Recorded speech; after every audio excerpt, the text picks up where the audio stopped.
প্রতিদিন আমরা অনেকে বলতে শুনি ও আমাকে খুব ভালোবাসে তাই একটু বেশিই খোঁজ নেয়। আবার অনেকেই বলেন রাগের মাথায় এমন বলেছে কিন্তু ওর মনটা খুবই ভালো। আসলেও কি তাই? আসলে প্রশ্ন হলো যে এই যে ভালোবাসাটা কি আসলে ভালোবাসা নাকি মাঝে মাঝে এটা মানসিক নির্যাতনের শুরু হয়ে যায়? দর্শক, আজ আমরা কথা বলবো ভালোবাসা এবং মানসিক নির্যাতনের সূক্ষ্ম পার্থক্যটা কোথায়। সবাইকে স্বাগত জানাচ্ছি, আমি ডাক্তার শারমিন জামান, আর আপনারা দেখছেন নেক্সাস টেলিভিশনের স্বাস্থ্য বিষয়ক আয়োজন কেমন আছেন অনুষ্ঠান।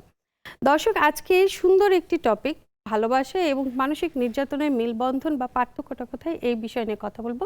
আমাদের সাথে আছেন একজন বিশেষজ্ঞ অতিথি। আমাদের সাথে আজকে আছেন Sujan Kanti Das, register psychologist, German association of psychologist. আপনাকে স্বাগত আমাদের আজকে আয়োজনে। ধন্যবাদ শারমিন, আপনাকেও অনেক ধন্যবাদ আজকের আয়োজনে আমাকে আমন্ত্রণ করার জন্য। সেই সাথে আমি ধন্যবাদ জানাতে চাই নেক্সাস টেলিভিশনকে।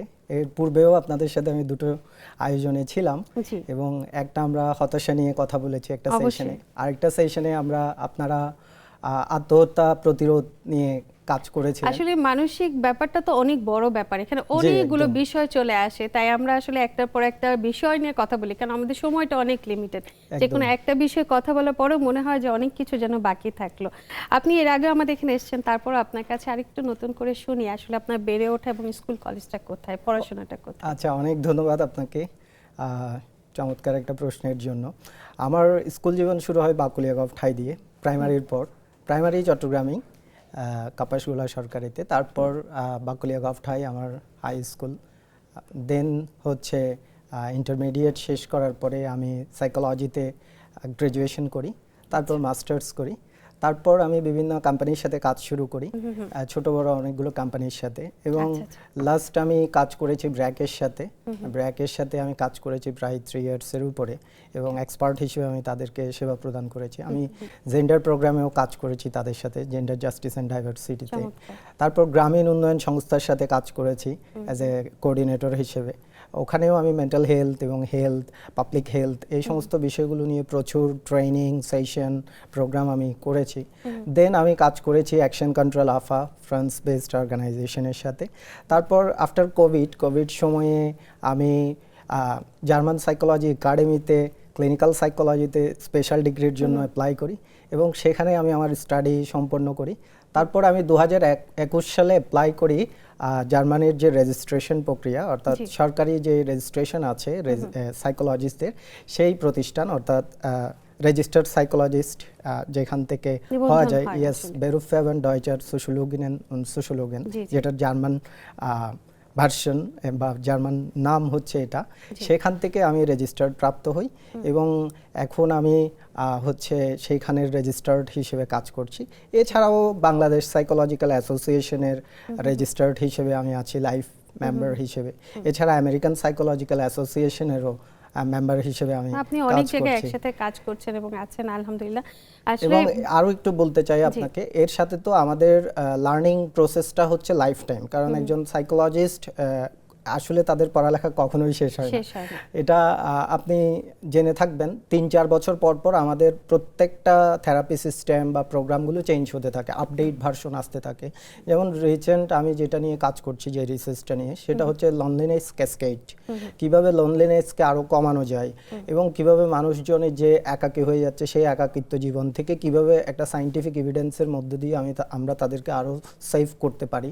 আপনি দেখবেন এখন এই যে আজকের রিলেশনশিপ নিয়ে আমরা কথা বলবো, অনেক মানুষ দীর্ঘ সম্পর্কে থাকার পরেও লোনলিনেসে চলে যাচ্ছে বা একাকী হয়ে যাচ্ছে। তো এখান থেকে আসলে সায়েন্টিফিক উপায়ে বাঁচার উপায় কি, মূলত সেটা নিয়ে আমি কাজ করছি। আমার রিসার্চটা এখন এটা নিয়ে, এবং আমার অ্যাসোসিয়েশন এখানে আমাকে যথেষ্ট সাপোর্ট করছে।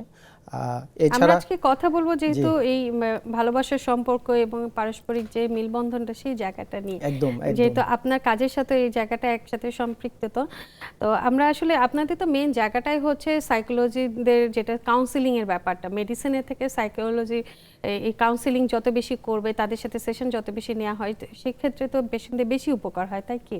আচ্ছা, এটা একটা ভালো প্রশ্ন। এর আগেও হয়তো আমি প্রশ্নটা ক্লিয়ার করেছি।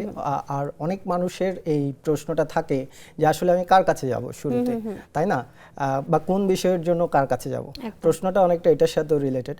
তো এই ক্ষেত্রে সাইকিয়াট্রি এবং সাইকোলজিস্ট এরা যদিও একই বিষয় নিয়ে কাজ করে, সাইকোলজি নিয়ে কাজ করে, কিন্তু তাদের চিকিৎসা পদ্ধতির কিছু ভিন্নতা আছে। সাইকিয়াট্রি মূলত তাদের ওষুধ ব্যবস্থাপনা প্রক্রিয়ার একটা ব্যবস্থাপনাপত্র থাকে, যেটা আবার সব দেশে একই রকম না। যেমন আবার কিছু কিছু দেশে, যেমন জার্মানিতে যদি কেউ সাইকোথেরাপিতে তার স্পেশাল ডিগ্রি সম্পন্ন করে, তাহলে সেখানে কিন্তু সে আবার ঔষধ ব্যবস্থাপনা করার সুযোগ পায়। এরকম আরও অনেকগুলো দেশ আছে যেখানে রেজিস্ট্রেশনের মধ্য দিয়ে, অর্থাৎ এক একটা প্রোগ্রামের রেজিস্ট্রেশন এক এক রকম। যখন কেউ হচ্ছে তার কাউন্সিলিং এবং সাইকোথেরাপিতে স্পেশালিস্ট হয়ে ওঠে, তখন সে কাউন্সিলিং সাইকোথেরাপি এগুলো দিতে পারে, এবং এই ক্ষেত্রে সে হয়তো ওষুধ ব্যবস্থাপনা দিতে পারে না। ওষুধ ব্যবস্থাপনার জন্য তার মেডিসিনাল যে ডিগ্রিগুলো বা ওই জায়গাগুলোতে যে স্টাডিজগুলো, কারণ এমবিবিএস এর পরেই তো আপনি জানেন যে একজন এক্সপার্ট সে এমডি করার পরে সাইকিয়াট্রিতে, তারপর সাইকিয়াট্রি হিসেবে সে কাজে অংশগ্রহণ করে বা তার ক্লায়েন্ট দেখছে। কিন্তু সাইকোলজিস্টের ক্ষেত্রে তারা যেহেতু পিওর সাইকোলজি ব্যাকগ্রাউন্ড থেকে আসে এবং সায়েন্স নিয়েও তারা পড়াশুনো করে, যেহেতু আমাদের পুরো ব্যাকগ্রাউন্ডেই সায়েন্স, তো সেই ক্ষেত্রে আমাদেরকে মেডিসিনাল যে ডিগ্রি সেটা আবার এক্সট্রাভাবে আবার নিতে হয়। যদি আমরা কোনো দেশে যদি সেই রেজিস্ট্রেশনটা আমরা পেতে চাই যে আমরা ওষুধ ব্যবস্থাপনা দিতে চাই। তবে আমাদের কাউন্সেলিং এর ব্যাপারটা বেশি অনেকেই ফোকাস করেন, অনেক রোগীরাও চান যে তাদের বা পরিবারের সদস্যরাও চান যে যদি মানে কাউন্সেলিং করে যদি তাদেরকে কোনোভাবে যদি সুস্থ করা যায়, সেই জায়গাটা কিন্তু অনেক বেশি উপকার, কেন ওষুধটা কিন্তু অনেকেই ভয় পান। আজকে আমরা কাউন্সেলিং নিয়ে আরও কথা বলবো, কতগুলো সেশন এবং কিভাবে করা হয় এই জিনিসটা একটু জানবো, কিন্তু তার আগে আমাদের আজকে মূল যে বিষয়টা সেই বিষয়টা একটু আসি। যে বর্তমান সময়ে আমরা যেহেতু সবাই কম বেশি হোক সোশ্যাল মিডিয়ার প্রতি অনেক বেশি নির্ভর, তাই না? এখানে একটা খুব সুন্দর একটা সম্পর্ক, ওই যেটাকে বলছে যে টক্সিক সম্পর্ক, মানে খুব চমৎকার একটা শব্দ, কিন্তু খুব বিপজ্জনক শব্দটা মনে হয় মাঝে মাঝে। এই সম্পর্কের এই জায়গাটা টক্সিক সম্পর্ক কখন বলছে বা কেন বলছে, কোন জিনিসটাকে বলছে, সেটা একটু আগে শুনি আপনার কাছে। আচ্ছা, অনেক ধন্যবাদ আপনাকে টক্সিক সম্পর্কটা নিয়ে কথা বলার জন্য। আসলে কোনো সম্পর্কেই তো শুরুতে টক্সিক থাকে না, তাই না? প্রত্যেকটা সম্পর্ক শুরু হয় ফুল দিয়ে, বিশেষ করে ভালোবাসার সম্পর্ক। একদম ভালোবাসার সম্পর্কগুলো কেন ধীরে ধীরে হচ্ছে টক্সিক হয়ে পড়ে, বা টক্সিক বিষয়টা আসলে কি, বা কখন আমরা বুঝবো যে একটা সম্পর্ক টক্সিক হয়ে যাচ্ছে। হ্যাঁ, তো শুরুতে আমি বলতে চাই, আমরা যখন কোনো একটা সম্পর্কে যাই তখন তার একটা হানিমুন ফেজ থাকে। হানিমুন ফেজটা কি? হানিমুন ফেজটা হচ্ছে আমাদের যে আচরণগুলো, এই আচরণগুলোর ভালো দিকগুলোই আমরা আসলে আমাদের সঙ্গীর সামনে প্রকাশ করি। এগুলোর যে ব্যাড সাইড আছে বা খারাপ দিক আছে বা ডার্ক সাইড আছে, আমাদের তো অনেকগুলো ডার্ক আচরণ আছে যেগুলো আমরা প্রকাশ করি না। তো আমাদের সঙ্গীও এগুলো দেখতে পায় না। যখন সে আমাদের সাথে থাকতে শুরু করে বা আমরা যখন একই সাথে থাকতে শুরু করি, তখন এই আচরণগুলো প্রকাশ পেতে শুরু করে আস্তে আস্তে। এবং সাইকোলজিক্যালি এটা প্রমাণিত যে আমরা প্রথম 2 বছর হচ্ছে এই হানিমুন ফেজটা কন্টিনিউ করি। 2 বছর পর থেকে হচ্ছে আমাদের রিয়েল যে আচরণগুলো বা স্বাভাবিক যে সমস্ত আচরণগুলো আমরা আসলে সচরাচর করে ফেলি, একজন মানুষের ক্ষেত্রে স্বাভাবিক যে আচরণগুলো, এগুলো আমরা 2 বছর পর থেকে দেখা যায় আমাদের কন্টিনিউ হওয়া শুরু করে। এখন 2 বছর আগে যে মানুষটা আমাকে দেখেছিল, হ্যাঁ, সে মানুষটাকে একই রকম ভাবে আমাকে এখন দেখছে বা গ্রহণ করতে পারছে। এই যে না পারার যে জায়গাটা, এখান থেকেই তখন শুরু হয় সম্পর্কের বনিবনা। বা তখন দেখা যায় কি, এই যে একজন মানুষ যখন আরেকজন মানুষকে গ্রহণ করতে পারে না, তখন তাদের মধ্যে একটা দ্বন্দ্ব তৈরি হয়। আর এই দ্বন্দ্ব থেকেই ধীরে ধীরে এই সম্পর্কটা টক্সিসিটির দিকে যায়।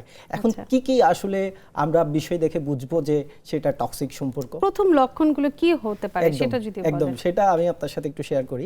সেটা হচ্ছে যখন আমরা দেখি যে সম্পর্কে একজন আরেকজনকে সন্দেহ করছে, সন্দেহ প্রবণতা, হ্যাঁ, এই ধরনের বিষয়টা যখন চলে আসে।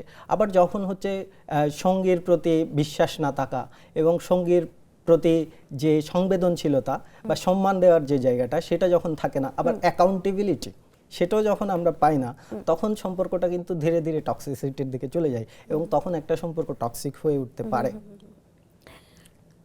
আপনি বলছিলেন শুরু থেকে যে ভালোবাসার সম্পর্কটা যখন আসলে বিপদের মুখে চলে আসে, সেই সম্পর্কটা টক্সিক হয়ে যায়। কিন্তু ভালোবাসা যদি কথাটা বলি, যে দুজন মানুষের মধ্যে যখন ভালোবাসাটা থাকে, তখন একজন একজনকে নিয়ন্ত্রণও করতে চায়। যদি নিয়ন্ত্রণ এবং ভালোবাসা দুটার মধ্যে পার্থক্য আছে নাকি দুটাকেই এক করে দেখছে? আচ্ছা, এটা একটা ভালো প্রশ্ন। রিলেশনশিপের ক্ষেত্রে যদি আমরা সম্পর্ক বিজ্ঞানের দিকে যাই, গটম্যানের থিওরিগুলো দেখি, যিনি সম্পর্ক নিয়ে অনেকগুলো রিসার্চ করেছেন, তিনি তার গবেষণায় দেখিয়েছেন যে নিয়ন্ত্রণ কখনোই আসলে ভালোবাসা নয়। যখন আমরা কাউকে নিয়ন্ত্রণ করতে চাই, মূলত আমরা তাকে আসলে আমাদের দাসে পরিণত করি, বা তারা আমাদের সাথে কখনোই একটা সমান সম্পর্ক মেনটেন করতে পারে না। এটা ইমব্যালেন্স হয়ে যায়। একটা ভালোবাসার সম্পর্কে দুটো মানুষের সমান ব্যালেন্স থাকতে হবে, সমান অধিকার থাকতে হবে, এবং সমান সাপোর্ট থাকতে হবে, এবং দুজনেরই সেখানে সমান অ্যাকাউন্টেবিলিটি থাকবে। এবং এখানে আরো একটা কথা আমি বলতে চাই, সেখানে শেয়ার রেসপন্সিবিলিটি যেটা অবশ্যই থাকতে হবে। যেমন দেখেন, একজন নারী যখন সে হচ্ছে মা হচ্ছে, তখন দেখা যাচ্ছে কি তার সন্তানের যে অ্যাকাউন্টেবিলিটিগুলো সবগুলোই আমাদের সমাজ ব্যবস্থায় নারীর উপরেই চাপিয়ে দেওয়া হচ্ছে। পুরুষ সেখানে কিন্তু শুধুমাত্র অর্থ উপার্জনের যে জায়গাটা, সেটাতেই তিনি বলছেন যে আমার দায়িত্ব শুধু এটাই। কিন্তু আসলে কি একজন পুরুষের দায়িত্ব ভালোবাসার সম্পর্কে শুধুমাত্র অর্থ উপার্জন করা? আপনি কি মনে করেন? আপনি তো পুরুষ, আপনিই বলবেন, প্রশ্নের উত্তরটা দিবেন। আমি মনে করি আমার জায়গা থেকে সেটা হচ্ছে শেয়ার রেসপন্সিবিলিটি। যখন আমরা একটা সম্পর্কে যাচ্ছি, নারী পুরুষ উভয়ই, তখন আমাদের উচিত আমরা কিভাবে আমাদের লাইফটাকে লিড করব, বা আমাদের কি কি পরিবারে দায়িত্ব আছে, এই দায়িত্বগুলো ভাগাভাগি করা। কারণ আমরা এখন বর্তমান সময়ে সমাজে নারীরাও কিন্তু ফিনান্সিয়ালি নিজেদেরকে ডেভেলপ করছে। তো সেই জায়গাটার সুযোগ করে দেওয়া একজন নারীকে, যেমন একজন পুরুষ হিসেবে আমার দায়িত্ব, একইভাবে পরিবারে আমাদের যে সমস্ত কাজগুলো রয়েছে সেগুলোকে ভাগাভাগি করা। যেমন আপনি হয়তো কিছুদিন আগে বিল গেটসের একটা টেড টক দেখেছিলেন, সেখানে বিল গেটস খুব চমৎকার করে বলছিল যে রাতের খাবারের পর এই যে থালা বাসনগুলো ধোয়াটা তিনি খুব আনন্দ পান এগুলো পরিষ্কার করতে। এবং তিনি খুব মজা করে এটা বলেছিলেন, it's one kind of share responsibility. আচ্ছা, শেয়ার রেসপন্সিবিলিটি যদি চলে আসে, বা হচ্ছে ধরেন দুজন পার্টনারের মধ্যে একজন আরেকজনের খারাপ জিনিসটা আমরা বলতেই পারি যে তোমার জন্য এটা করলে তোমার জন্য ক্ষতি হবে, বা তুমি এখানে যেও না, বা ওনার সাথে কথা বললে উনি লোকটা ভালো না, তোমার জন্য বিপজ্জনক হয়ে দাঁড়াতে পারে। এই জায়গাটা কি নিয়ন্ত্রণ, নাকি কোন সময় যে বুঝবেন একজন নারী বা পুরুষ যে তার পার্টনার তাকে নিয়ন্ত্রণ করার চেষ্টা করছে? প্রথম ভাষণ বলাটাই তো নিয়ন্ত্রণ হতে পারে না, তাই না? আচ্ছা, ওকে।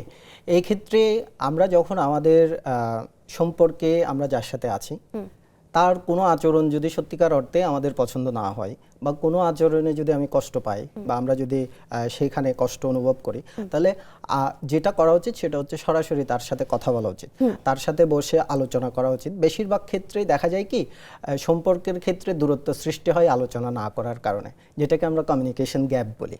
এই কমিউনিকেশন গ্যাপটা যখন তৈরি হয়, সন্দেহ প্রবণতা তৈরি হয়, তখন দেখবেন সেখানে কাজ করে ওতেলো সিনড্রোম। আমি আপনাদের চলতিতে বলেছিলাম ওতেলো সিনড্রোম সম্পর্কে। ওতেলো সিনড্রোমটা হচ্ছে অকারণে সন্দেহ করা। আমরা দেখা যায় কি সম্পর্কে থাকা মানুষটাকে অকারণে সন্দেহ করতে শুরু করি। দেখা গেল কি তার ফোন চেক করা শুরু করি, সে কোথায় যাচ্ছে সেটা শুরু করি। অর্থাৎ ওয়ান কাইন্ড অফ আমি হয়ে গেছি সার্ভিলেন্স একটা ক্যামেরা। আমরা কেউ কাউকে ভালোবাসছি না, তখন একটা ক্যামেরার মতো আমি তাকে নিয়ন্ত্রণ করার চেষ্টা করছি, বা তার দোষ ত্রুটি কোথায় কি আছে এটা খুঁজে বার করার চেষ্টা করছি। সবসময় আমরা বলতে পারি যে কারো যদি দোষটা খুঁজে বের করে তাকে সবসময় বলা যে তুমি এটা করেছো ওটা করেছো, এটা একটা হতে পারে। আবার সবসময় যে কোথায় যাচ্ছে, কেন যাচ্ছে, কোন লোকেশন আছে, এগুলো চাওয়াটাকেও একটা নিয়ন্ত্রণ করাই বলছে, তাই? একদম একদম। এবং এই নিয়ন্ত্রণগুলো কিন্তু কখনোই একটা সম্পর্ককে ভালো সম্পর্কের দিকে নিয়ে যায় না। এগুলো কিন্তু টক্সিক রিলেশনের তৈরি করতে অনেক বেশি সাহায্য করে। একদম। এবং সেই সাথে আরো একটা বিষয়, শুধু যে টক্সিক রিলেশন তৈরি করছে এটা না, এটা একটা সময়ে ভাঙনের সূত্র হিসেবেও কাজ করে। কারণ একজন মানুষ কতদিন পর্যন্ত এই সার্ভিলেন্সের জায়গাটা সহ্য করবে, তাই না? আমরা ঈর্ষা নিয়ে একটু কথা বলবো, যে ঈর্ষার কারণে আসলে টক্সিসিটি হয়ে যায় কিনা, কিন্তু একটা বিরতি থেকে এসে। দর্শক, সময় হয়ে গেল ছোট্ট একটি বিরতি নিয়ে, সাথেই থাকুন, ফিরছি কিছুক্ষণের মধ্যে।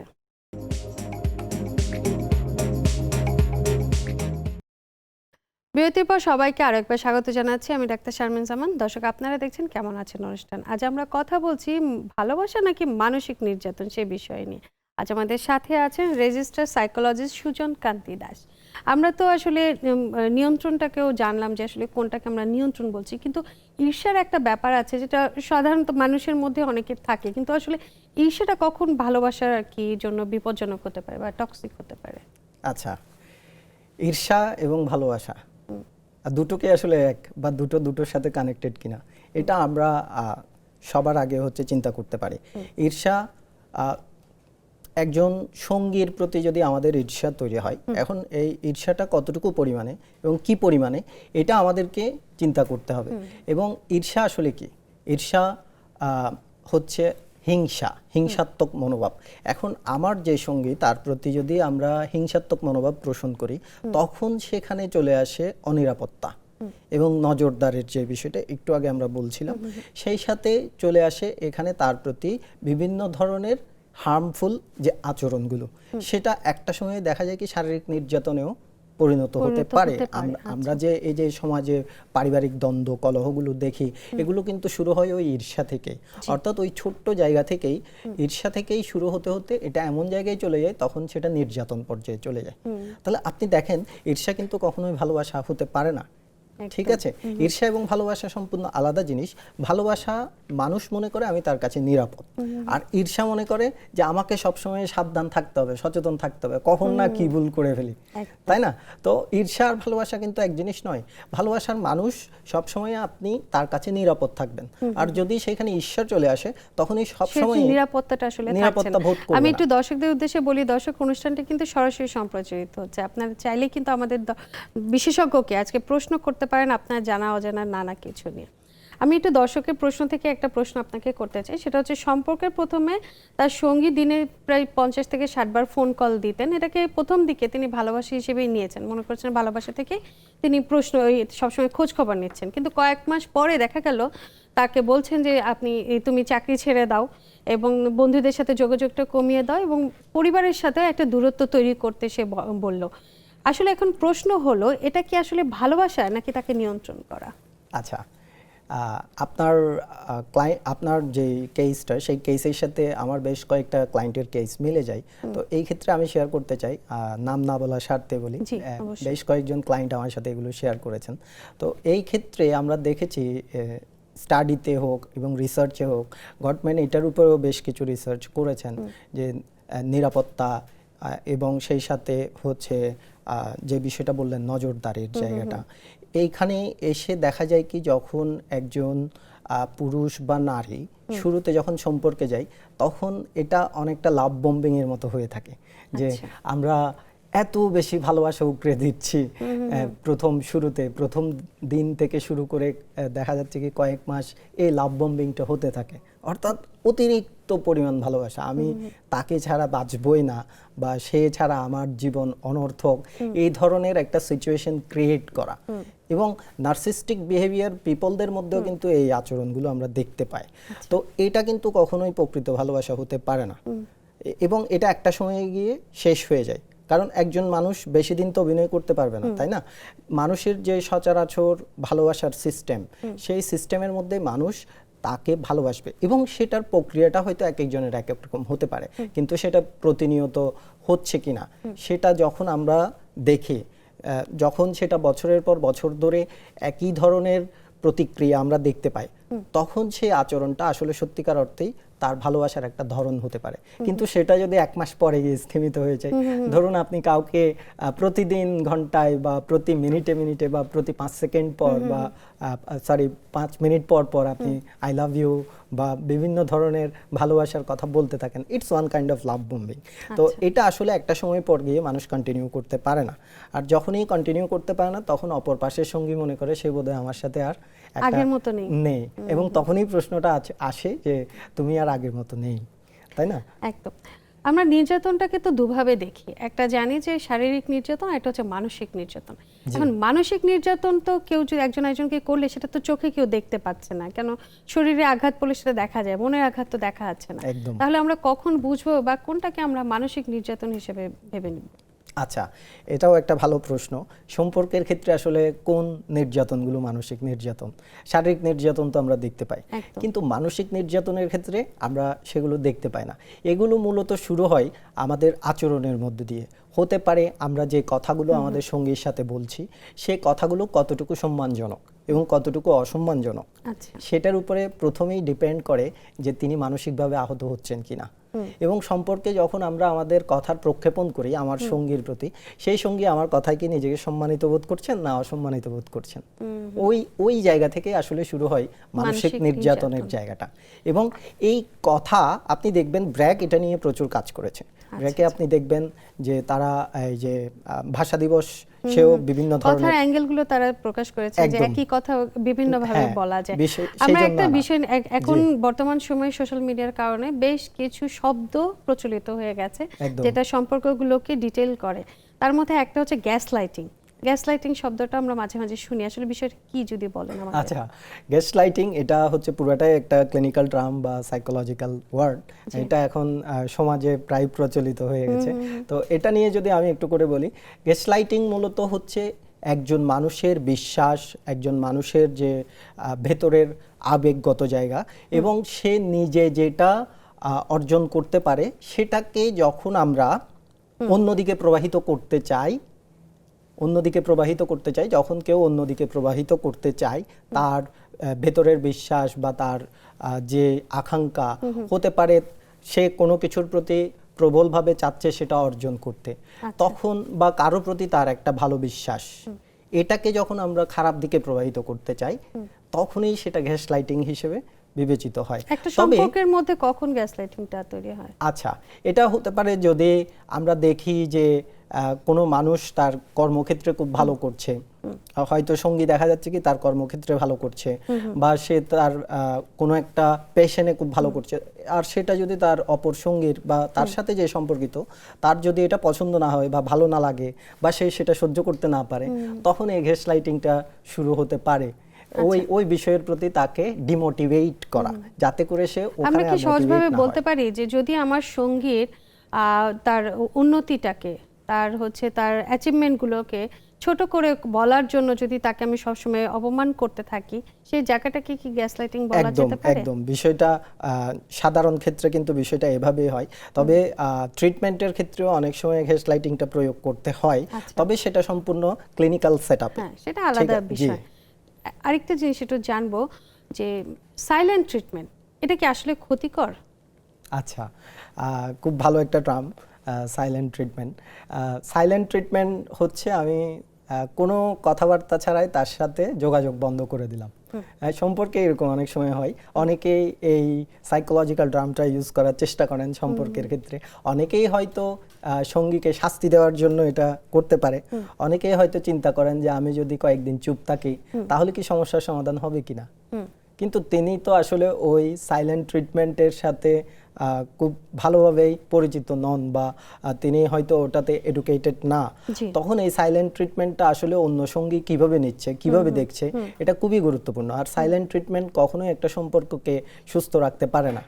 দেখা যায় কি সাইলেন্ট ট্রিটমেন্টের কারণে অপর পাশে যে সঙ্গীটা আছে তিনি ধরে নিচ্ছেন যে সম্পর্কে হয়তো আমার সাথে যে মানুষটা আছে তিনি হয়তো নেই। এখন তখন তাদের দুজনের যখন বোঝাপড়াটা হয় না, সাইলেন্ট মুহূর্তগুলো যখন চলতে থাকে, তখন কিন্তু স্বাভাবিকভাবে সম্পর্কের ভাঙন তৈরি হয়।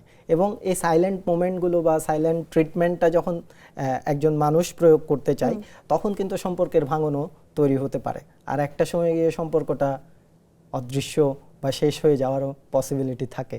সব সময় যে সাইলেন্ট ট্রিটমেন্ট একেবারে পার্টনারদের মধ্যে একজন পার্টনার যদি বুঝে যে অপর পার্টনার তাকে সাইলেন্ট ট্রিটমেন্ট করছে, মানে সহজভাবে যদি বলে যে 2-3 দিন তার সাথে কথা বলছে না, কোনো একই ঘরে থেকে একই বাসায় থেকে তার সাথে যোগাযোগ করছে না, কোনো রকম আদান প্রদান নেই, জিনিসপত্র দেয়া নেই, কথা বলা তো একেবারেই নাই, যদি এরকম হয় তখন অপর পার্টনার কি করতে পারেন?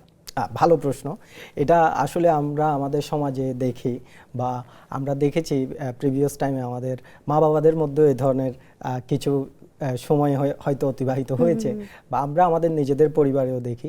তখন আসলে কি করা উচিত একজন সঠিক সঙ্গীর বা যিনি এটার সমাধান চাচ্ছে, তার সরাসরি হচ্ছে তার সঙ্গীর সাথে এই বিষয়ে খোলামেলা কথা বলা উচিত এবং তার সাথে বসে এই বিষয়টা নিয়ে ডিসকাস করা উচিত যে আসলে কোন কারণে এই ঘটনাগুলো চলছে বা কেন সেটা কন্টিনিউ হচ্ছে। যদি সেটা বোঝাপড়ার মধ্য দিয়ে না যায়, যদি একজন আরেকজনকে প্রশ্ন করতে না পারে বা সেখানে যদি ভয়ের সংস্কৃতি তৈরি হয়, ফিয়ার অ্যান্ড ডাউট থাকে, তাহলে দেখা যাবে কি কোনো সঙ্গী সেখানে ওপেন হতে পারবে না। আর যখন ওপেন হতে পারবে না তখন স্বাভাবিকভাবে এই সাইলেন্ট ট্রিটমেন্টটা একটা ভয়ের পর্যায়ে চলে যাবে। আপনি জানেন আমাদের মস্তিষ্ক যখন ভয়ের পর্যায়ে চলে যায় তখন সে কয়েকটা রেসপন্স করে। কিরকম?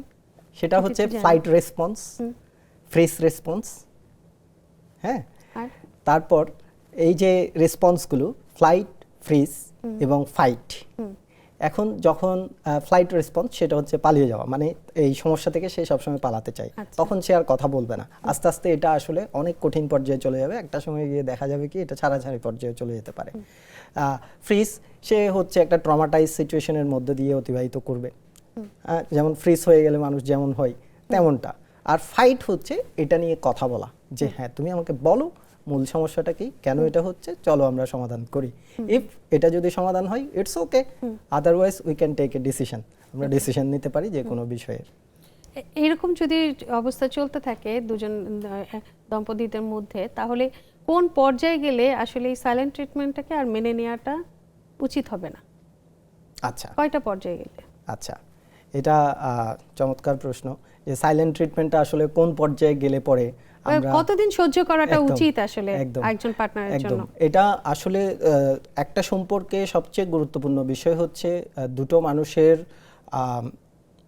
ধীশক্তি, সেই সাথে হচ্ছে তারা আসলে কোন উদ্দেশ্যের জন্য একসাথে আছে। যখন দুটো মানুষ একই উদ্দেশ্য সাধনের জন্য একসাথে জীবনে অতিবাহিত হয়, তখন দেখা যায় কি তাদের মধ্যে বোঝাপড়াটা ভালো হয়। কিন্তু যদি তাদের উদ্দেশ্য বা তাদের চিন্তাভাবনা বা তাদের আচরণগত জায়গা পার্থক্য থাকে, তখন এই ধরনের সাইলেন্ট ট্রিটমেন্টগুলো তৈরি হতে পারে। তখন যখন একজন মানুষ এইগুলো চিন্তা না করেই, কিছু প্রশ্ন আসলে আমাদের করা উচিত সঙ্গীকে বিয়ের আগেই, যে কেন সে আমার সাথে থাকবে বা আমি কেন তার সাথে থাকবো। এই সাইকোলজিক্যালি এটা খুবই ইম্পর্টেন্ট, যে আমরা একজন একজনকে বুঝে নেওয়ার যে একদম ব্যাপারটা। একদম সেটাই। তো ওইখানে যদি এই সাইলেন্ট ট্রিটমেন্টটা দীর্ঘদিন যাবত চলতে থাকে এবং এই সাইলেন্ট ট্রিটমেন্ট থেকে যদি তারা কেউ বের হতে না পারে, তখন সেই সময় গিয়ে তাদের আসলে সিদ্ধান্ত নেওয়া উচিত যে তাদের সম্পর্কটা আসলে কোন পর্যায়ে আছে। সেটা একজন এক্সপার্টের সাথে বসা উচিত, বসে সেখান থেকে তারা সলিউশনে যাওয়া উচিত। আর যদি সেটাও তারা করতে না পারে, তখন তাদের পারিবারিকভাবে সেই বিষয়টা নিয়ে কথা বলতে পারে, পরিবারে জানাতে পারেন, একদম, যেহেতু বন্ধু একদম, বান্ধবদের সাথে আলোচনা একদম, করতে পারেন। একদম। আমাদের সময় হয়ে গেছে ছোট একটা বিরতি নেওয়ার। দর্শক সাথেই থাকুন, ফিরছি কিছুক্ষণের মধ্যে, ছোট একটা বিরতি নিয়েছি।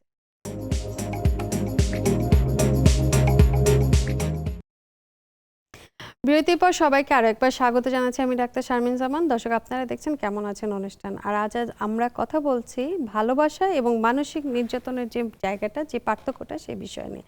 আমাদের সাথে আছেন রেজিস্টার সাইকোলজিস্ট সুজন কান্তি দাস। আমরা বিরতিতে আগে তো আপনার অনেক ধরনের বিষয়গুলো জানলাম, এবার একটু শুনি যে আসলে এই যে টক্সিসিটির পরেও, এত নির্যাতনের পরে একটা সম্পর্কে দেখা যায় যে দুজন পার্টনার একজন একজনকে ছেড়ে যেতে পারে না, বা একজন বারবার নির্যাতন করছে বা এত সমস্যা হচ্ছে, তারপর আরেকজন ছেড়ে যেতে পারছে না। আসলে কেন এটা হয়, বা কেন ছেড়ে যেতে না পারার এই জায়গাটা থাকে? আচ্ছা, এটাও খুব চমৎকার একটা প্রশ্ন, যে এত কিছুর পরেও কেন সেই টক্সিক সম্পর্কটাকে কন্টিনিউ করছে বা বেরোতে পারছে না এই জায়গাটা থেকে। একদম, এটা আমরা প্রায় কেসে দেখি এবং এটা হয়। এটার মূল যে জায়গাটা সেটা হচ্ছে তাদের মধ্যে যে দীর্ঘদিনের একটা সম্পর্ক তৈরি হওয়া, ইমোশনাল বন্ড তৈরি হওয়া। এই ইমোশনাল বন্ড থেকে বের হতে প্রত্যেকটা মানুষই আসলে ভয় পায়। কারণ যখন এই ইমোশনাল বন্ডিংটা তৈরি হয়ে যায়, তখন দেখা যায় কি কোনো একটা মানুষ হয়তো ওই ইমোশনাল বন্ডিং থেকে সরে গিয়ে সে অন্য সম্পর্কে আছে, বা হতে পারে সে টক্সিক আচরণগুলো করছে। তখন যে নির্যাতিত হচ্ছে, এখানে তো দুটো পক্ষ তৈরি হয়, যিনি হচ্ছে নির্যাতন করছেন, আরেকটা হচ্ছে নির্যাতিত হচ্ছেন। তো এই যে নির্যাতিত যে পক্ষটা, যেটা এই টক্সিক আচরণগুলোকে সহ্য করছেন এবং টক্সিসিটির মধ্যে দিয়ে যাচ্ছে, তখন তিনি কেন আসলে বেরোতে পারছে না? এটার মূল যে কারণটা, তার মধ্যে একটা ভয় কাজ করে, ফিয়ার কাজ করে। ফিয়ারটা কি, যে এখান থেকে আমি আসলে কোথায় যাব, আচ্ছা, চিন্তা করতে না পারার একটা প্রবণতা তার মধ্যে তৈরি হয়। অর্থাৎ সবকিছু ব্ল্যাঙ্ক হয়ে যাওয়া, তিনি আসলে এর পরে আর কিছু ভাবতে পারেন না। এবং এই টক্সিক সিচুয়েশনগুলো তাকে এমন সব আচরণের মধ্যে দিয়ে যেতে বাধ্য করে, যেখানে তার ট্রমা ফেজগুলো চলতে থাকে। আর প্যানিক অ্যাটাক কি এখান থেকে শুরু হয়? হ্যাঁ, হতে পারে। যখন একজন মানুষ এই টক্সিক আচরণগুলো নিতে না পারে, তখন প্যানিক অ্যাটাক থেকে শুরু করে আরও নানা শারীরিক সমস্যাগুলো তৈরি হতে পারে। এবং সেই ক্ষেত্রে ওই মানুষটা বেরোতে না পারার আরও একটা বড় কারণ হচ্ছে তার ভেতরে ফিয়ার অ্যান্ড ডফট, সেই সাথে হচ্ছে তার যে ট্রমা ফেস, এগুলোকে সে আসলে মোকাবেলা করতে পারে না সেই মুহূর্তগুলোতে। তখন দেখা যায় কি সে চাইলেও ওই জায়গা থেকে বেরোতে পারে না, তখন তার একজন সহযোগিতার প্রয়োজন হয়। আর সেটাই কিন্তু একজন সাইকোলজিস্ট বা একজন এক্সপার্ট করে থাকে। সাহায্য করতে পারে। একদম। আমরা কি বলতে পারি তাহলে যে টক্সিক সম্পর্ক থেকেও সে ডিপ্রেশনে যেতে পারে? হ্যাঁ, অবশ্যই পারে। টক্সিক সম্পর্ক থেকে মানুষ শুধু ডিপ্রেশনে না, সে ট্রমাটিক বিভিন্ন সমস্যাগুলোতে পড়তে পারে। পিটিএসডি তার হতে পারে, পিটিএসডির পরে আবার সিপিটিএসডি, কমপ্লেক্স ট্রমাতেও সে যেতে পারে। তো সো এই বিষয়গুলো আসলে সবকিছু এত স্লোলি হয় যে একজন মানুষ বুঝতে পারে না যে কখন সে ট্রমাটিক ইভেন্টগুলোর মধ্যে দিয়ে যাচ্ছে। আচ্ছা, আমরা সবসময় নারীদের কথাই শুনি যে তারাই নির্যাতিত হচ্ছেন মানসিকভাবে। পুরুষরা আসলে কতটুকু নির্যাতিত হন মানসিকভাবে? আচ্ছা, নির্যাতনের জায়গাটা আসলে জেন্ডার বেস না যে শুধু নারীরাই নির্যাতিত হয় বা শুধু পুরুষই নির্যাতিত হয়, বিষয়টা এমন না। নির্যাতিত আসলে প্রত্যেকেই হয়। নির্যাতন তো একটা সার্বজনীন শব্দ, তাই না? তো এই নির্যাতনকে যদি আমরা দেখি যে আমাদের যখন রিলেশনশিপের স্ট্যাটাসগুলো বা রিলেশনশিপের সম্পর্কগুলো যখন আমাদের সমাজের সাথে সম্পৃক্ত, তখন সমাজ অনেক সময় কিছু নির্যাতন এমনভাবে সৃষ্টি করতে পারে যেটা আসলে নারী পুরুষ উভয়ই ক্ষতিগ্রস্ত হচ্ছে, তাই না? পুরুষরা কিভাবে হচ্ছে মানসিক নির্যাতনের শিকার আসলে? আচ্ছা, পুরুষরা যেভাবে নির্যাতিত হতে পারে এই ক্ষেত্রে, যেমন দেখুন, পরিবারে যখন অনেক চাপ থাকে, পরিবারে যখন আমাদের অনেক চাপ থাকে, তখন দেখা যায় কি পরিবারের পুরুষের উপরে, আমাদের দেশের ক্ষেত্রে বলেন বা অন্যান্য দেশেও এটা, যে পুরুষ প্রধান দেশ হওয়ার কারণে বা ম্যাসকিউলিনিটির প্রভাবের কারণে পুরুষের কাছে অনেক দায়িত্ব তাকে অবশ্যই নিতে হয়, যেমন পরিবারের দায়িত্ব, স্ত্রীর দায়িত্ব, সমাজের দায়িত্ব, এবং সেই সাথে হচ্ছে তার আত্মীয় স্বজনের দায়িত্ব। সব দায়িত্বগুলো তাকে একাই পালন করতে হয়। আপনি এমনও পরিবার দেখবেন যে একাই পুরুষ হচ্ছে তার আর্নিং সোর্স, আর কেউ সেখানে আর্নিং সোর্স নেই। তাহলে এই যে এত সব চাপ সে একা নিয়ে, ছেলে মেয়ের পড়াশুনো থেকে শুরু করে পরিবারের সব দায়িত্ব মেনটেন করতে গিয়ে, তখন তার মধ্যে কিন্তু বিভিন্ন ধরনের এই যে নির্যাতনের জায়গাগুলো ক্রিয়েট হতে পারে। কিভাবে হতে পারে?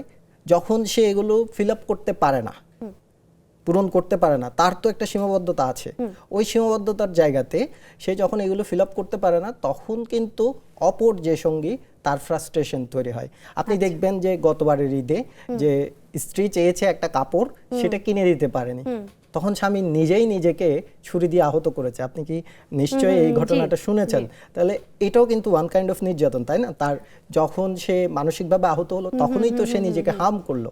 তো পুরুষরা কিন্তু নির্যাতিত হচ্ছে। জি, একদম। আর্থিক নির্ভরশীলতা কতটা আসলে কারণ হতে পারে? আচ্ছা, এটা একটা ভালো প্রশ্ন, যে সম্পর্কের ক্ষেত্রে আর্থিক নির্ভরশীলতা কতটুকু গুরুত্বপূর্ণ, বা এটা আসলে সম্পর্ককে নষ্ট করার জন্য কতটুকু ভূমিকা পালন করতে পারে। যদি আমরা দেখি যে দুটো মানুষের লক্ষ্য উদ্দেশ্য কি, এখানে খুবই গুরুত্বপূর্ণ। দুটো মানুষের লক্ষ্য উদ্দেশ্য এবং তাদের জীবনের চাওয়া পাওয়া, এক্সপেকটেশন, এই সমস্ত বিষয়গুলো আসলে নির্ভর করে। আর এটার জন্য সম্পর্কে যাওয়ার আগে প্রত্যেকটা মানুষকে প্রশ্ন করা উচিত, যার সাথে যিনি সম্পর্কে কন্টিনিউ করছেন, যে তাদের আসলে জীবনের চাহিদাগুলো কি, বা একজন আরেকজনের চাহিদার সাথে কতটুকু তারা সামঞ্জস্যপূর্ণ। তো এই জায়গাগুলো যখন তারা রাইজ করতে পারে, একে অপরকে জিজ্ঞেস করতে পারে, তখন দেখা যায় কি অর্থের যে জায়গাটা, এটা অনেকটা তাদের কাছে মীমাংসিত হয়ে যায়। আর যদি সেটা মীমাংসিত না হয়, তখন সম্পর্ক কঠিন পর্যায়ে যেতে পারে। কারণ সে হয়তো যেভাবে লাইফস্টাইল চিন্তা করেছিল তার সঙ্গীর সাথে, সেই লাইফস্টাইলটা সে হয়তো এখন পাচ্ছে না। আর এটা যখন সে পাবে না, তখন স্বাভাবিকভাবে তার ভেতরে ফ্রাস্ট্রেশন কাজ করবে, তখন তার ভেতরে অনেক অভিযোগ তৈরি হবে, এবং এই অভিযোগগুলো একটা সময়ে গিয়ে অবশ্যই ব্লাস্ট হবে, এবং তখন দেখা যাবে সম্পর্কের একটা কঠিন পরিস্থিতি বা পর্যায়ে চলে আসবে। একদম, এবং তখন সম্পর্ক নষ্ট হতে অনেকটা সহায়ক ভূমিকা পালন করতে পারে। আমরা কিছু প্রশ্ন নিয়ে একটা র্যাপিড ফায়ার রাউন্ড করেছি, একটু সংক্ষেপে যদি বলেন এক কথায় কয়েকটা প্রশ্নের। প্রথম প্রশ্ন যেটা, ভালোবাসা না নিয়ন্ত্রণ? ভালোবাসা। ক্ষমা না পরিবর্তন? ক্ষমা না পরিবর্তন? যে কোনো একটাই কি নেওয়ার সুযোগ আছে না? জি, একটাই। তাহলে পরিবর্তন। রাগ না নির্যাতন? কোনোটাই না। সন্দেহ না নিরাপত্তাহীনতা? মেন কাজ করে টক্সিসিটির জন্য। ও, টক্সিসিটির জন্য। জি। সন্দেহ। ঈর্ষা না অধিকার বোধ? ঈর্ষা। স্বাধীনতা না অবাধ্যতা? অবাধ্যতা। নীরবতা না শাস্তি? শাস্তি। ভালোবাসা না আসক্তি? আসক্তি। সমঝোতা না আত্মত্যাগ? সমঝোতা। সম্পর্ক বাঁচানো না নিজেকে বাঁচানো? সম্পর্ক বাঁচানো। এগুলো অসংখ্য ধন্যবাদ। টক্সিসিটির মূল মূল যে কারণগুলো সেটা। একদম। অনেকে আছে দীর্ঘদিন একই দাম্পত্য জীবন তারা পালন করছে বা সম্পর্কে আছে, অনেকের ক্ষেত্রে 10 বছর 12 বছর 15 বছরের সম্পর্ক থাকছে, কিন্তু একটা পর্যায়ে গিয়ে সহ্য করার একটা জায়গাটা লিমিটেশন চলে আসে। তো সেক্ষেত্রে অনেকগুলো বিষয় কাজ করে, যেমন বাচ্চার ভবিষ্যৎ একটা বড় ব্যাপার হয়ে যায়, সমাজ কি বলবে, আশেপাশের মানুষ কি বলবে, বা একদিন বদলাবে এরকম একটা আশা নিয়ে একটা নারী বা একজন পুরুষ কতদিন আসলে এই সম্পর্কটাকে ক্যারি করবে বা চিন্তা করে থাকবে কিনা? আচ্ছা, এটা একটা চমৎকার প্রশ্ন আমি বলবো, এবং এই ক্ষেত্রে আমরা দেখি বিভিন্ন সময় আমাদের সামাজিক প্রেক্ষাপটগুলো, এটা এক একটা সমাজে আপনি এক এক রকমভাবে দেখতে পাবেন। যেই সমস্ত সমাজ ব্যবস্থাগুলো দেখা গেছে কি নারীদেরকে নিয়ন্ত্রণের মধ্যে রেখেছে, আবার দেখা গেছে কি যে সমস্ত সমাজে নারীরা খুব বেশি অবহেলিত নির্যাতিত হচ্ছে, সেই সমাজগুলোতে এক ধরনের চিত্র আপনি দেখবেন। আবার যে সমাজগুলোতে নারীরা বা পুরুষেরা সবাই হচ্ছে স্বাধীন মতামত প্রকাশের সুযোগ পায়, সেখানে এক ধরনের আপনি দেখতে পাবেন। আবার যে সমস্ত সমাজ ব্যবস্থায় উভয়ের মধ্যে একটা শেয়ার রেসপন্সিবিলিটি গড়ে ওঠে, এইরকম একটা সংস্কৃতি তৈরি করতে পারে তারা তাদের পরিবারে, তখন সেখানে এক ধরনের আপনি উত্তর আপনি পাবেন। আমরা খুব সম্ভবত কয়েকটা মুভিতেও আমরা দেখেছি যেখানে দীর্ঘ বছর পরেও কিন্তু তাদের মধ্যে সম্পর্কের বিচ্ছেদ হয়। এটা যে শুধু মুভিতে হয় এটা না, এটা বাস্তব জীবনেও হচ্ছে, বর্তমান সময়ে অনেক বেশি হচ্ছে। এবং বর্তমান সময়ে তো আমরা দেখতে পাই যে ঢাকাতে সবচেয়ে বেশি রেট যেটা হচ্ছে আমরা বিচ্ছেদের রেট দেখি। তো আচ্ছা, বিচ্ছেদের এই জায়গাটা জানবো, কিন্তু একজন দর্শক আছে আমাদের সাথে, আমরা একটা প্রশ্ন টেনে জি নিই। দর্শক নাম বলে প্রশ্নটি করুন। জি, আসসালামু আলাইকুম, আমি সুলতানা বলছি। জি সুলতানা, ওয়ালাইকুম আসসালাম। এই যে একটু আগে বললেন দীর্ঘ মেয়াদী দীর্ঘ সম্পর্ক দাম্পত্য জীবন, এটা আমার দীর্ঘ মনে করেন প্রায় ধরতে পারেন 27-28 বছর সংসারে জীবন। এখন এমন পর্যায়ে হয়ে গেছে, আমার দুটো ছেলেও প্রায় বড় হয়ে গেছে, ভার্সিটিতে পড়ে।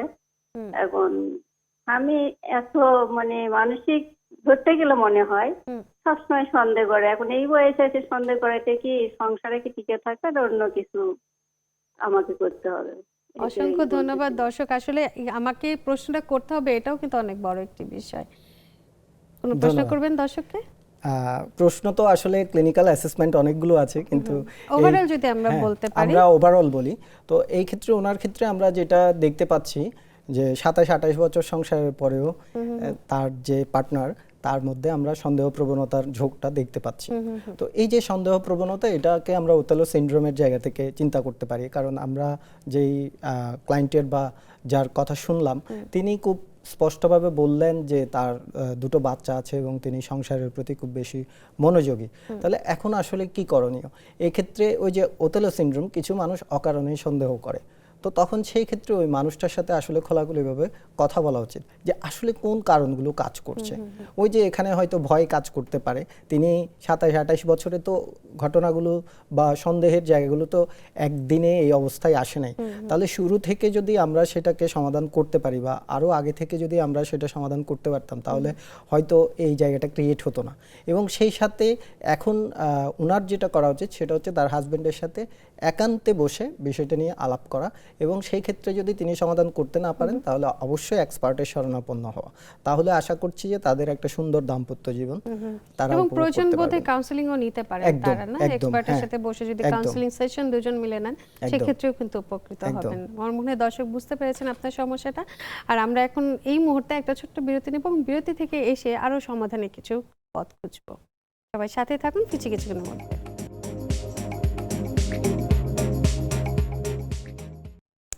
বিরতির পর সবাইকে আরো একবার স্বাগত জানাচ্ছি, আমি ডাক্তার শারমিন সামান। দর্শক আপনারা দেখছেন কেমন আছেন অনুষ্ঠান। আজ আমরা কথা বলছি ভালোবাসা নাকি মানসিক নির্যাতন, এই বিষয়টি নিয়ে। আজ আমাদের সাথে আছেন রেজিস্ট্রার সাইকোলজিস্ট সুজন কান্তি দাস। আমরা তো আসলে সম্পর্কের জায়গাগুলো থেকে অনেক কিছু জানলাম, কিন্তু আসলে শেষ মুহূর্তে আমরা চলে এসেছি। এই সময় আমরা একটু সত্য মিথ্যা কিছু প্রশ্ন আপনাকে করতে চাচ্ছি, যেখানে আপনি শুধু সত্য এবং মিথ্যা বলবেন আমাদের প্রশ্নের উত্তরে। প্রথম প্রশ্নটা করি, সেখানে হচ্ছে ভালোবাসলে একটু নিয়ন্ত্রণ করতেই হয়, সত্য না মিথ্যা? মিথ্যা। সম্পর্কে ঈর্ষা না থাকলে ভালোবাসা নেই। মিথ্যা। ক্ষমা চাওয়া মানেই সম্পর্ক টিকে যাবে। ক্ষমা চাওয়া মানেই সম্পর্ক টিকে যাবে। মিথ্যা। মানসিক নির্যাতন শারীরিক নির্যাতনের মতন ক্ষতিকর নয়। মিথ্যা। বারবার ব্রেকআপ জোড়া লাগা একটি সুস্থ সম্পর্কের লক্ষণ। মিথ্যা। শুধু নারীরাই টক্সিক সম্পর্কের শিকার হন। মিথ্যা।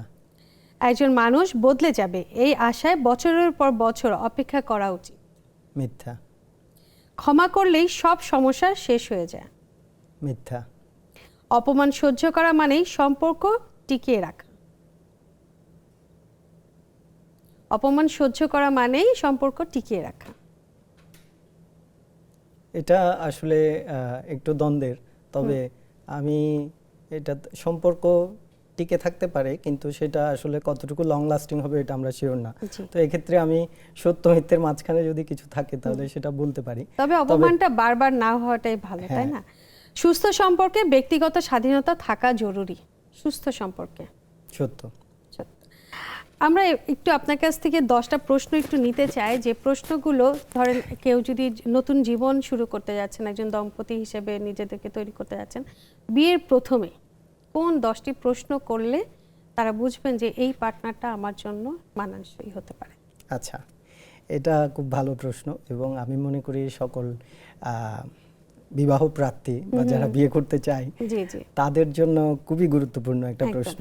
এবং যখনই তারা সম্পর্কের মানুষের সাথে কথা বলছে বিয়ের ব্যাপারে, বিয়ে তো আমাদের সমাজে একটা লম্বা সম্পর্কের ব্যাপারে হয়ে থাকে, শুধু আমাদের সমাজে না, প্রত্যেকটা সমাজে এবং হ্যাঁ, খুব সুন্দর একটি সম্পর্ক। হ্যাঁ। তো লম্বা লাইফ লং একটা সম্পর্কের জন্য বিয়ে একটা চমৎকার অনুষ্ঠান।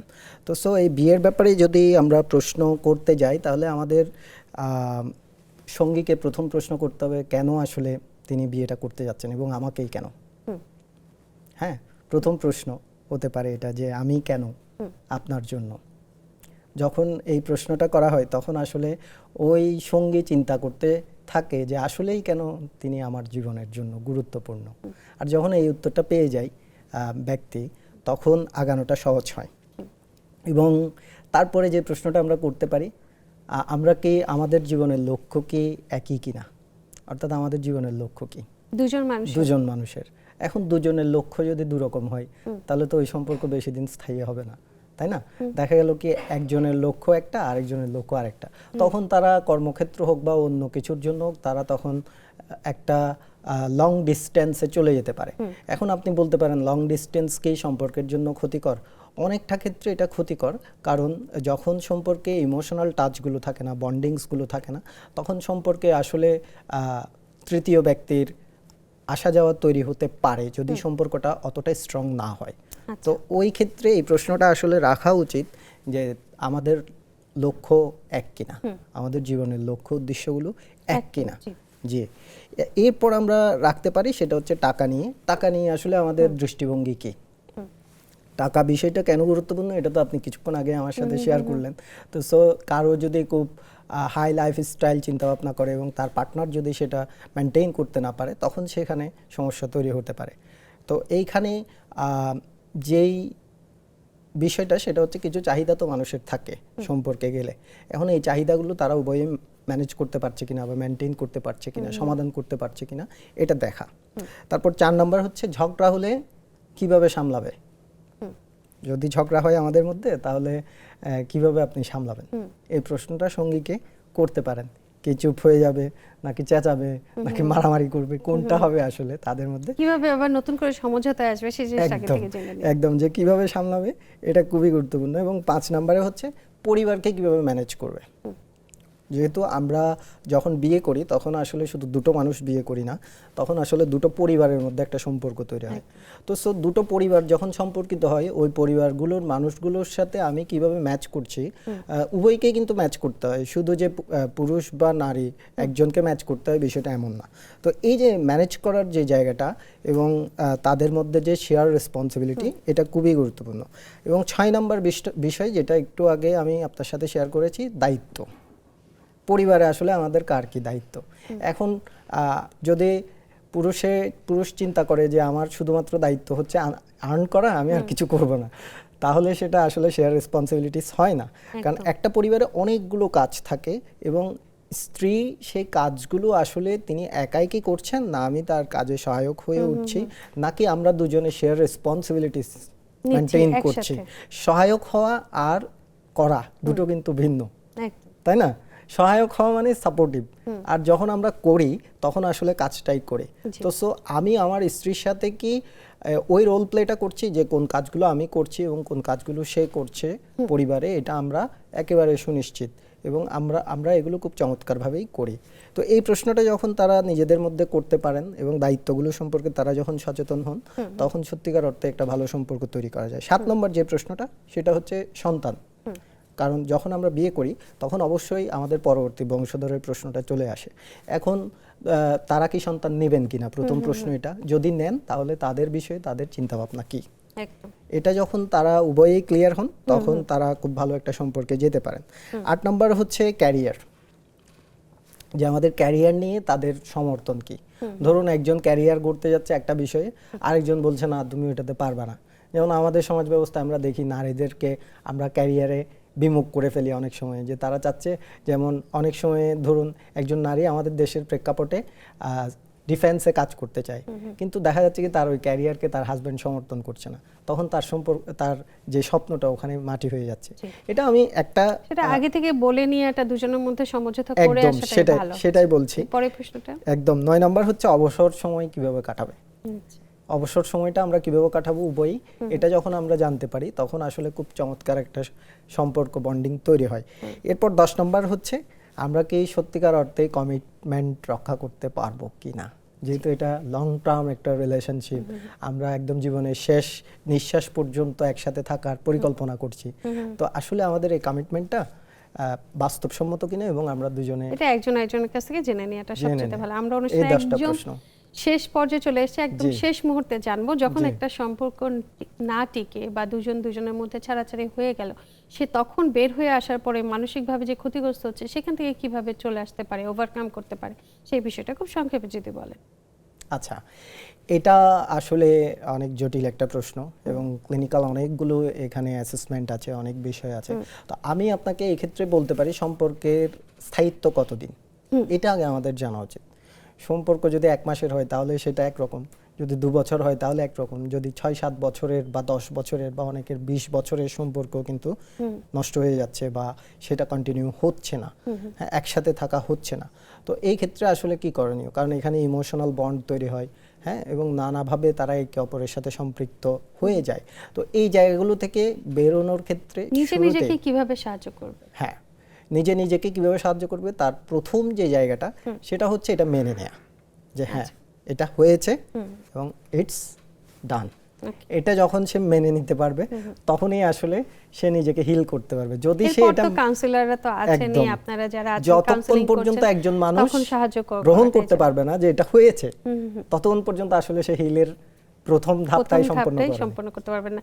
অসংখ্য ধন্যবাদ সুজন কান্তি দাস, আপনি এত ব্যস্ততম সময়ের মধ্যে আমাদের সময় দিয়েছেন। ধন্যবাদ আপনাকেও এত চমৎকার একটা আয়োজনে আমাকে আনার জন্য, এবং সেই সাথে আমি আরো ধন্যবাদ জানাতে চাই নেক্সাস টেলিভিশনকে, এবং পরবর্তী আরো আয়োজনে আপনাদের সাথে অবশ্যই দেখা হবে। দর্শক ধন্যবাদ আপনাদেরও যারা এতক্ষণ আমাদের সাথে ছিলেন।